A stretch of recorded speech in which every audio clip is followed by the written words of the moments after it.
Unang titignan natin dito, itong mismong site ng BRS QC or Bureau of Research and Standards.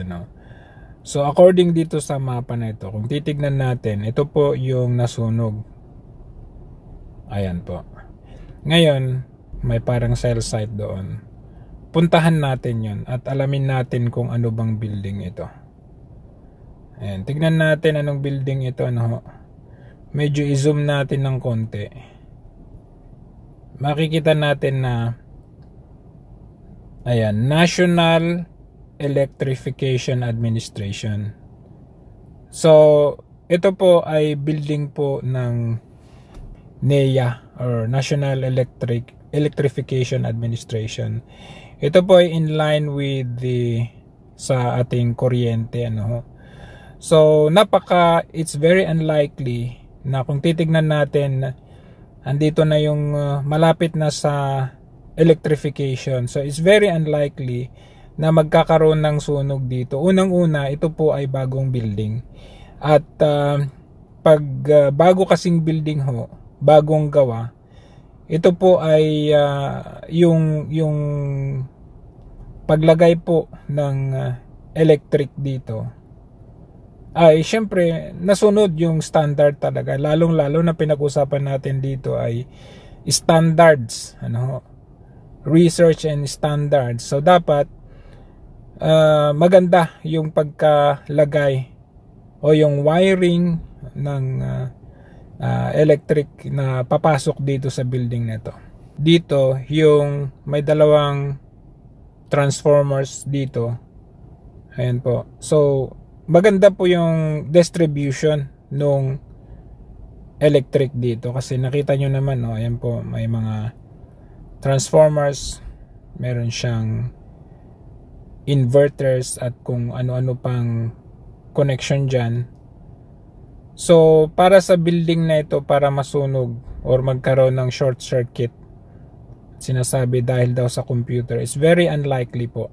Pangalawang punto dito dito sa third floor kung saan sinasabing nag-umpisa yung sunog, may makikita tayo dito na mga automatic ceiling fire extinguisher and alarm. Ayan, nakikita nyo naman kung ilan yan, madami po. So almost all ng sulok ng building na to merong ganito, and most likely kahit sa loob na sinasabing mga cubicle sa loob, meron po yan. Kasi tinatawag ito na BRS or Bureau of Research and Standards. Kailangan talaga, kumbaga required na magkaroon ka ng ganito in every corners of this building kasi anytime na magkakaroon ng kapalpakan, at least meron tayong ganitong unit, di ba? So it is very unlikely na masusunog talaga yung building dahil equipped naman siya ng ganitong equipment. So, bago pa sumiklab ang sunog, meron na ito automatically mag-trigger yung alarm and then automatically lalabas yung tubig dito. Kaya it's very unlikely na masunog ng ganong katindi ang building na ito kung equipped naman ng ganito. Pangatlo, madali lang ma-identify kung merong sumunog, may nakapasok na stranger dahil meron namang CCTV. As you can see from both sides, may CCTV dyan. Sa kabila din naman, meron din naman, as you can see. So magkabilaan po yan na merong CCTV kasi dito kasi yung entrance niyan dalawa. At ganun din dito sa labas. Meron ding CCTV sa labas kaya walang kawala kung merong mang hindi kanais-nais, hindi kilala na pumasok dyan. So madali lang naman, i-backtrack lang nila yung CCTV nila dyan. At kung sa usaping current naman, well-equipped naman sila sa transformers, ayan, at saka sa kanilang inverter at converter. Nakita nyo naman, bagong-bago pati mga wirings, napaka-appropriate at very standard ang kanilang wiring system. So it is very unlikely na magkakaroon ng surge ng kuryente para sabihin nilang mag short circuit ang computer. At especially sa usaping computer or laptop gagamitin or ginagamit ng DPWH, hindi naman biro din yung kanilang ginagamit. Kasi sa procurement pa lang makikita nyo naman 930,000 for just 5 laptops. So ibig sabihin, high performance laptops po yan. Maliban na lamang kung ganito yung amount pero ang binili nila ay mababang kalidad, talagang mag short circuit yan or masusunog. Pero very unlikely din na basta masusunog or mag short circuit ang computer o mag overheat, kasi ang mga laptops ngayon syempre bagong bagong building yan, BRS yan research and standards yan. Gagamitin mo yung mga makabagong teknolohiya ng laptop. So meron pong kakayahan ang mga bagong laptops ngayon para hindi mag-overheat, na kahit maraming mga softwares ang naka-open at the same time, hindi po yan basta-basta mag-overheat at magsusunog or mag-create ng sunog. When it comes to short circuit naman, hindi naman basta-basta mag-short circuit yung wiring mo kung tamang surge naman ang nailalagay or tamang input, di ba?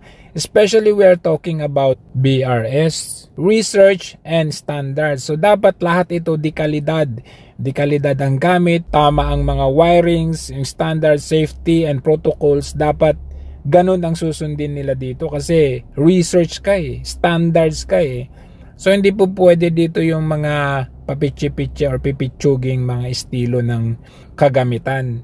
At especially nangyari itong sunog at about pasado 12 or let's say 12:30.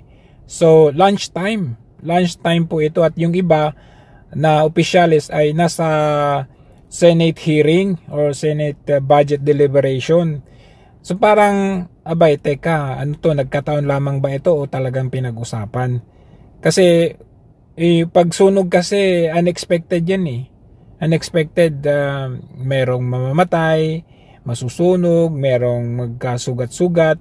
Pero dito walang hindi naman natin gugustuhin na merong masunugan na tao or casualty Pero nakita niyo naman kung paano parang ang labas dito stage lunchtime, tapos yung iba nasa Senate hearing. Ang sunog walang pinipiling oras yan, gabi, araw, lunchtime o hindi, walang pinipili. So very unlikely at very suspicious yung estilo or yung ganitong sunog.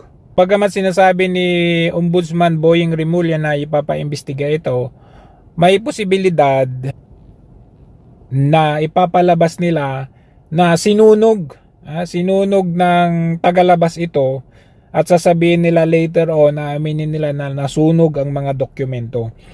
Pero ganun pa man, nasabi ng opisyalis ng DPWH BRS na yung mga dokumento naman daw ay nasa file din naman sa central office.